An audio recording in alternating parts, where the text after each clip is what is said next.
Hello friends, എല്ലാവർക്കും പുതിയൊരു വീഡിയോയിലേക്ക് സ്വാഗതം. ഇന്നത്തെ കഥയിൽ പ്രിയങ്കയും വരുണും കാറിൽ പോയിക്കൊണ്ടിരിക്കുന്ന സമയത്ത് പ്രിയങ്കയും വരുണും തമ്മിൽ തർക്കമുണ്ടാകുന്നുണ്ട്. ആ സമയത്ത് വരുണിന്റെ കാർ ഒരു മരത്തിൽ പോയി ഇടിക്കുന്നു. വരുണിന് മൂക്കിലും ചുണ്ടിലുമൊക്കെ ചെറുതായിട്ട് മുറിവുണ്ടാകുന്നുണ്ട്. ആ സമയത്ത് പ്രിയങ്ക കാറിൽ നിന്നും ഇറങ്ങി നടന്നു പോവുകയാണ്. വരുൺ വയ്യാതെ കാറിൽ നിന്നും ഇറങ്ങി വെളിയിൽ നിൽക്കുന്നുണ്ട്. ആ സമയത്ത് യശോദയും രാധികയും ഓട്ടോയിൽ അതുവഴി വരുന്നുണ്ട്. രാധിക വെളിയിൽ നിൽക്കുന്ന വരുണിനെ കാണുന്നുണ്ട്. ഓട്ടോ നിർത്താനെന്ന് പറയുന്നു. രണ്ടുപേരും വരുണിന്റെ അടുത്തേക്ക് ചെല്ലുന്നു. യശോദ വരുണിന്റെ അടുത്തേക്ക് ചെന്നിട്ട് ചോദിക്കുന്നുണ്ട്, എന്തു പറ്റി മോനേന്ന്. വരുൺ അപ്പോൾ പറയുന്നുണ്ട്, വണ്ടി ചെറുതായിട്ട് ഇടിച്ചതാണ്, വേറെ കുഴപ്പമൊന്നുമില്ലെന്നൊക്കെ. യശോദ ഇപ്പോൾ പറയുന്നുണ്ട്, ബ്ലഡ് വരുന്നുണ്ട്, ഹോസ്പിറ്റലിൽ പോകാമെന്ന്. വരുൺ ഹോസ്പിറ്റലിൽ പോകണ്ട, മുഖം കഴുകിയാൽ ശരിയാകുമെന്നൊക്കെ പറഞ്ഞിട്ട് വെള്ളം ഒഴിച്ച് കഴുകുന്നുണ്ട്. മുഖം കഴുകിയതിന് ശേഷവും വരുണിന്റെ മുഖത്ത് നിന്നും ബ്ലഡ് വരുന്നുണ്ട്. യശോദയും രാധികയും പറയുന്നുണ്ട്, ബ്ലഡ് വരുന്നുണ്ട്, ഹോസ്പിറ്റലിൽ പോകാമെന്നൊക്കെ. വരുൺ അപ്പോൾ അതൊന്നും കുഴപ്പമില്ല, പോകണ്ട എന്നൊക്കെ പറയുന്നു. രാധിക അപ്പോൾ വരുണിനോട് അധികാരത്തോടെ പറയുകയാണ്, ഇതങ്ങനെ വിട്ടാൽ പറ്റത്തില്ല, ഹോസ്പിറ്റലിൽ പോയേ പറ്റത്തുള്ളൂ, കാർ ഇവിടെ കിടക്കട്ടെ, ഞങ്ങളുടെ കൂടെ ഓട്ടോയിൽ വന്നാൽ മതിയെന്ന് പറയുന്നു. രാധിക സ്ട്രിക്റ്റ് ആയിട്ട് പറയുമ്പോൾ വരുൺ അത് കേൾക്കുകയാണ്. വരുൺ വരാമെന്ന് പറയുന്നു.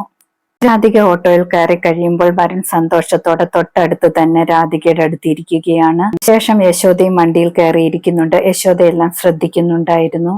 വരുൺ ഓട്ടോയിൽ ഇരിക്കുമ്പോഴും രാധികയെ തന്നെ നോക്കിയിരിക്കുകയാണ്. രാധിക അപ്പോൾ നോക്കിയൊക്കെ പേടിപ്പിക്കുന്നുണ്ട്. വരുണിനെ ഹോസ്പിറ്റലിൽ കൊണ്ടുവന്നതിന് ശേഷം ഡോക്ടർ പരിശോധിക്കുന്നുണ്ട്. എങ്ങനെയാണ് ആക്സിഡന്റ് ഉണ്ടായതെന്നൊക്കെ ചോദിക്കുന്നു. വരുൺ അപ്പോൾ പറയുന്നുണ്ട്, വണ്ടിയുടെ ബ്രേക്ക് പോയിട്ട് മരത്തിൽ ഇടിച്ചതാണെന്നൊക്കെ. ഡോക്ടർ പറയുന്നുണ്ട്, തൽക്കാലം ഒരു ഇഞ്ചക്ഷൻ ഇട്ടിട്ട് ബ്ലീഡ് നിൽക്കുന്നുണ്ടോ എന്ന് നോക്കാം, അല്ലെങ്കിൽ പിന്നെ ഉള്ളിൽ പരിശോധിക്കുകയൊക്കെ ചെയ്യണമെന്ന് പറയുന്നു. ഡോക്ടർ പോയതിനു ശേഷം യശോദ വരുണിനെ ഉപദേശിക്കുന്നുണ്ട്, സൂക്ഷിക്കണമെന്നൊക്കെ പറഞ്ഞിട്ട്. രാധികയും അധികാരത്തോടെ പറയുന്നുണ്ട്, വീട്ടിലാണെങ്കിൽ ചേട്ടന്റെ അവസ്ഥ അറിയത്തില്ലേ, ഇതുപോലെ ഒരു പ്രശ്നം ഉണ്ടായിട്ടല്ലേ എന്നൊക്കെ പറയുന്നു. അതുകൊണ്ട് എപ്പോഴും സൂക്ഷിക്കണമെന്ന് അറിയത്തില്ലേ എന്നൊക്കെ ചോദിക്കുകയാണ്. രാധിക സംസാരിക്കുന്നത് കണ്ടിട്ട് യശോദ ദേഷ്യത്തോടെ രാധികയെ നോക്കുന്നുണ്ട്.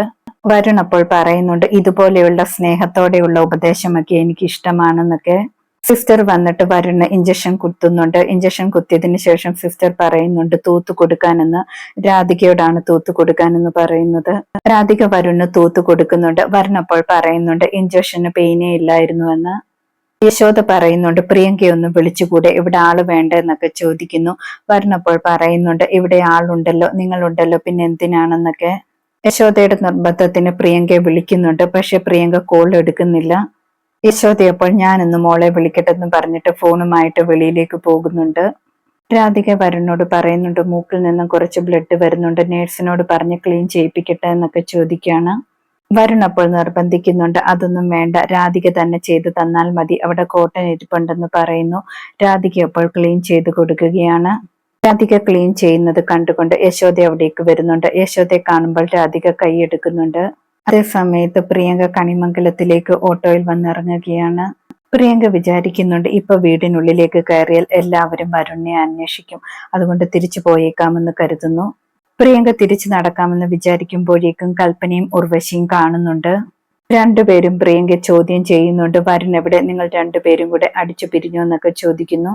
ബഹളം കേട്ടുകൊണ്ട് അവിടേക്ക് മുത്തശ്ശിയും വരുണിന്റെ അമ്മയും വരുന്നുണ്ട്. എന്താണ് പ്രശ്നമെന്നൊക്കെ ചോദിക്കുന്നു. കൽപ്പന അപ്പോൾ പറയുന്നുണ്ട്, ഇവിടുന്ന് എല്ലാവരും കൂടെ സന്തോഷത്തോടെ ഇവരെ പറഞ്ഞു വിട്ടതല്ലേ, എന്നിട്ട് വരുൺ എവിടെയെന്നൊക്കെ പറയാണ്. പ്രിയങ്ക അപ്പോൾ പറയുന്നുണ്ട്, വരുൺ എന്റെ കൂടെ ഉണ്ടായിരുന്നു, എന്നെ ഇവിടെ വിട്ടിട്ട് പുറത്ത് എന്തോ പോകണമെന്ന് പറഞ്ഞു പോയതാണെന്ന് പറയുന്നു. അങ്ങനെ പറഞ്ഞിട്ട് പ്രിയങ്ക അകത്തേക്ക് പോവുകയാണ്.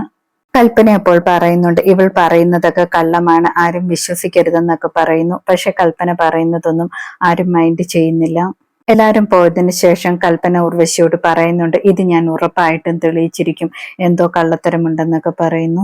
ശേഷം കാണിക്കുന്നത് രാത്രിയിൽ രാധിക തുളസിത്തറയിൽ വിളക്കൊക്കെ വെച്ച് കത്തിച്ച് പ്രാർത്ഥിക്കുകയാണ്. ആ സമയത്ത് രാധിക ഇഷ്ടപ്പെടുന്ന സിനിമാ നടൻ അവിടേക്ക് വരുന്നുണ്ട്. രാധിക ചോദിക്കുന്നുണ്ട്, നിങ്ങൾ എന്താണ് ഇവിടെയെന്ന്. അയാൾ അപ്പോൾ പറയുന്നുണ്ട്, ഇതുപോലെ തുളസിത്തറയിൽ വിളക്കൊക്കെ വെച്ച് കത്തിച്ച് പ്രാർത്ഥിക്കുന്ന ഒരു നാടൻ പെൺകുട്ടിയാണ് എനിക്കിഷ്ടം, എന്റെ സങ്കല്പത്തിന് പറ്റിയ പെൺകുട്ടിയാണ് താനെന്നൊക്കെ പറയാണ്. എനിക്ക് തന്നെ മറക്കാൻ പറ്റുന്നില്ല, ഞാൻ വിവാഹാലോചനയുമായിട്ട് വരട്ടെ എന്നൊക്കെ ചോദിക്കുകയാണ്. രാധിക അപ്പോൾ പറയുന്നുണ്ട്, നിങ്ങൾ ഇവിടെ നിന്നൊന്ന് പോകാവോ, ഇവിടെ ഞാൻ മാത്രമല്ല പലരും ഇവിടെ ഉണ്ടെന്നൊക്കെ പറയുന്നു. സിനിമാ നടൻ അപ്പോഴും പറയാണ്, എന്നെ കുറിച്ച് കൂടുതൽ അന്വേഷിച്ചിട്ട് മാത്രം വിവാഹത്തിന് സമ്മതിച്ചാൽ മതി, എത്ര സമയം വേണമെങ്കിലും എടുത്തോളാം എന്നൊക്കെ പറയുന്നു. ഇവർ സംസാരിച്ചുകൊണ്ടിരിക്കുന്ന സമയത്ത് മുത്തശ്ശി വെളിയിലേക്ക് വരുന്നുണ്ട്. മുത്തശ്ശിയാണെങ്കിൽ രാധികയെ കാണുന്നുണ്ട്. ഇന്നത്തെ കഥ ഇതോടെ അവസാനിക്കുന്നു. കൂടുതൽ ഡീറ്റെയിൽസുമായി വീണ്ടും കാണാം. താങ്ക്